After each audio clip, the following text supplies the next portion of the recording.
del Señor, que nos amemos todos como Él nos amó, que nos amemos todos como Él nos amó. La señal de los cristianos es amarse como hermanos. Un mandamiento nuevo nos da el Señor, que nos amemos todos como Él nos amó, que nos amemos todos como Él nos amó.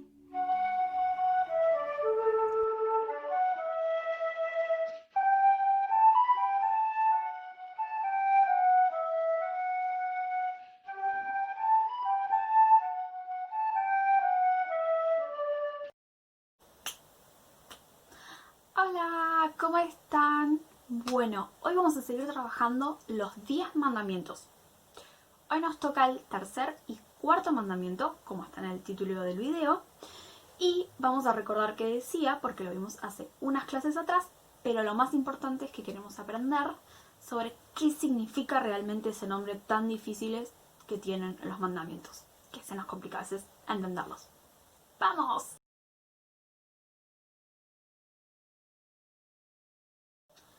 Creo que este no va a ser tan difícil de entenderlo. Hay un día de la semana que está destinado a santificar a Dios. ¿Se acuerdan cuál es? Sí, el domingo. Pero, ¿qué significa santificarlo?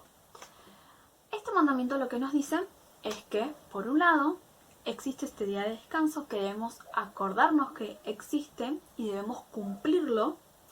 Y es un día de descanso para santificarlo a Dios. O sea, es un día de descanso como hay días en los que íbamos al colegio cuando podíamos ir, o a la oficina, al trabajo, a la universidad, a veces al club, al centro de día, a diferentes lugares, según lo que cada uno hace.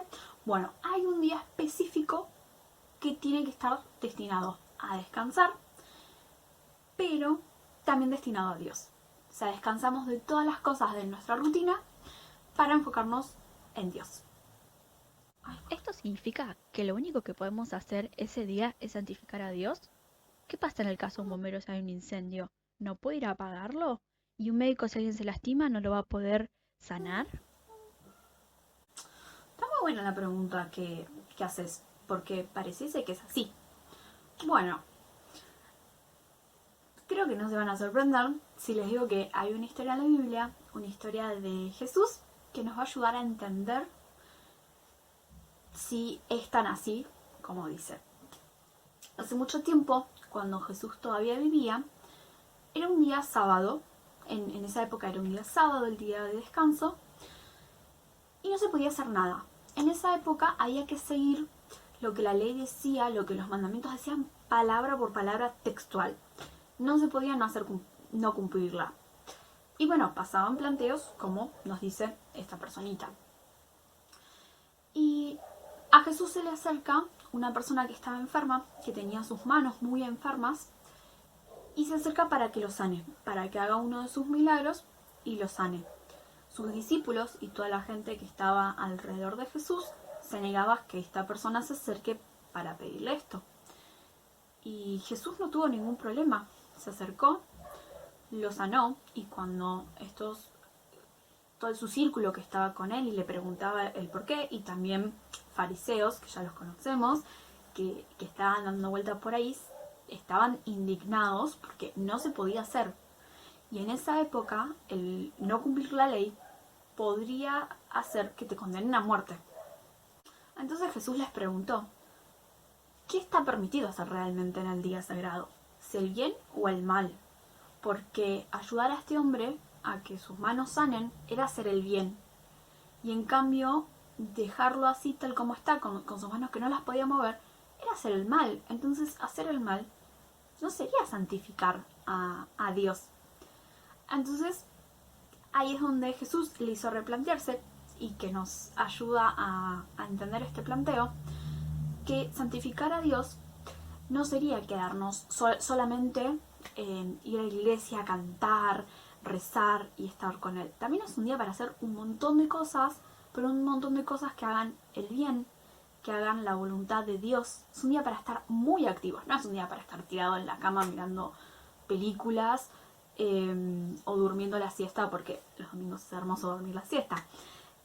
Sino que es un día para hacer un montón de cosas, no es un día donde no se pueden hacer cosas, es un día para hacer un montón de cosas, además de ir a la iglesia, a la escuelita dominical, a la catequesis, al culto.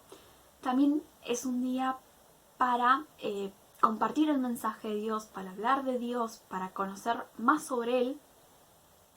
También para pensar un poco sobre la semana que pasó, las cosas que hicimos, si algunas cosas capaz no las hicimos bien, reflexionar sobre estas, pedirle perdón a Dios, pedir ayuda en la semana que comienza, que sea próspera, que esté llena de cosas buenas y que nos ayude también a actuar de mejor manera para siempre intentar ser mejores personas.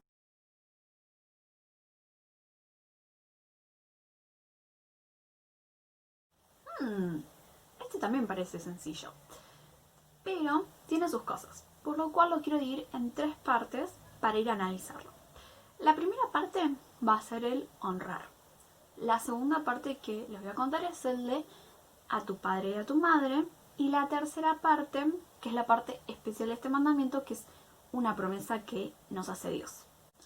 Honrar. ¿Qué significa? Bueno, significa algo así como respetar. Respetar, creo que la palabra la conocemos, pero muchas veces nos olvidamos de qué significa realmente respetar. Muchas veces nos pasa de palabras que las usamos todos los días y después decimos realmente qué significa. Bueno, respetar significa apreciar a la otra persona, ser buena con la otra persona, tener en cuenta sus sentimientos, las cosas que le pueden estar pasando. Y muchas veces el problema y donde a veces dejamos de respetar es porque no pensamos lo mismo que esa otra persona. Podemos no pensar lo mismo que otra persona, pero eso no significa que no la respetemos.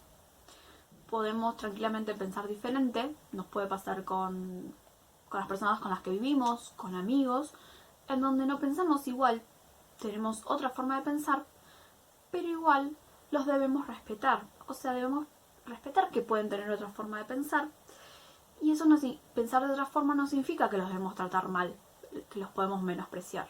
No, podemos convivir todos juntos, pensando de muchas formas diferentes, pero respetando, o sea, tratando bien a la otra persona, no menospreciándola, teniendo en cuenta que hay cosas que uno dice que pueden lastimar a la otra persona. Entonces podemos a veces prestar un poco más de atención en cómo reaccionamos cuando mamá o papá o con quien estamos, o nuestros amigos o nuestras maestras en el colegio, nos dicen algo, ver cómo reaccionamos, porque capaz con nuestra reacción, con nuestra forma de contestar, las podemos lastimar.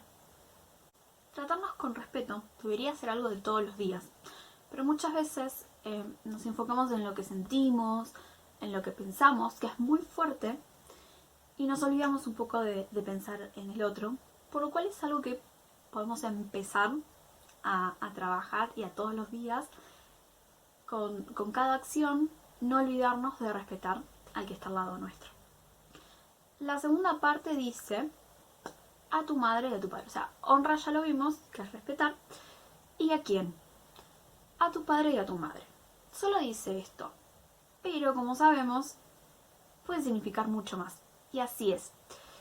Cuando Dios hace referencia a papá y mamá, hace referencia a aquellas personas que nos cuidan, que nos quieren, que se preocupan por nosotros, que nos protegen, que nos educan y nos enseñan cada día.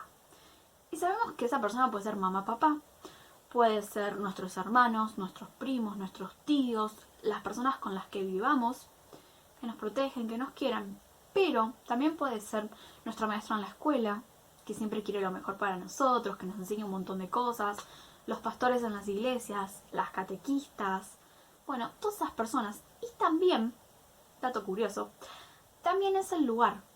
O sea, también debemos respetar nuestra casa, cuidarla, la escuela, la iglesia, las aulas, todos esos lugares que nos protegen y nos cuidan. Bueno, también debemos respetarlos, no debemos lastimarlos, romperlos y demás. Esa es la parte 2. O sea, ya tenemos un montón, ya este mandamiento que nos da Dios es un montón. Es respetar a todas estas personas que nos quieren, que nos protegen. Y también por otra cosa, porque normalmente son personas más grandes que nosotras. Son personas adultas que merecen respeto porque vivieron más cosas que nosotros, tienen más experiencia en esta vida, saben más cosas que nosotros en muchos casos, lo cual merece que los respetemos. Lo cual merecen que los respetemos por el papel que ellos cumplen en nuestra vida y por todo eso que saben que aún nosotros todavía no lo vivimos. Bueno, y llegamos a la última parte, a la tercera de este cuarto mandamiento, que dice: para que tus días se alarguen en la tierra. ¿Qué significa esto? Tener prosperidad en nuestra vida, vivir mucho tiempo y llena de prosperidad. O sea, juntando todo lo que vimos de este cuarto mandamiento, estaría significando que si cumplimos, Dios nos pide, nos ordena que respetemos, que honremos a nuestro padre y a nuestra madre. O sea, a todas esas personas que nos rodean, que nos cuidan, que nos quieren, que se preocupan por nosotros. Y a cambio, Dios nos da algo. Nos va a dar una vida larga y próspera y llena de bendiciones. Y ojo, hay que recordar este cuarto mandamiento, porque va a ser el único mandamiento en el que Dios nos hace una promesa. Así que es un mandamiento muy especial de no olvidar, de tener en cuenta, porque hay una promesa y como una recompensa a cambio si cumplimos lo que Él nos pide. Bien, y finalmente llegamos al final de la clase de hoy. Y como siempre les propongo nuestra super manualidad, que son nuestras tablas de los 10 mandamientos. Como verán, yo ya puse acá mi mandamiento 1 y 2. En mi caso me animé a explicarlo con mis palabras. Y les propongo que, como ya venimos haciendo, completemos con el mandamiento 3 y 4. Y pueden simplemente poner el nombre o, si se animan, escribir qué significa para ustedes este mandamiento, explicarlo con sus palabras. Espero que tengan una bendecida semana y yo me quedo acá completando mi manualidad.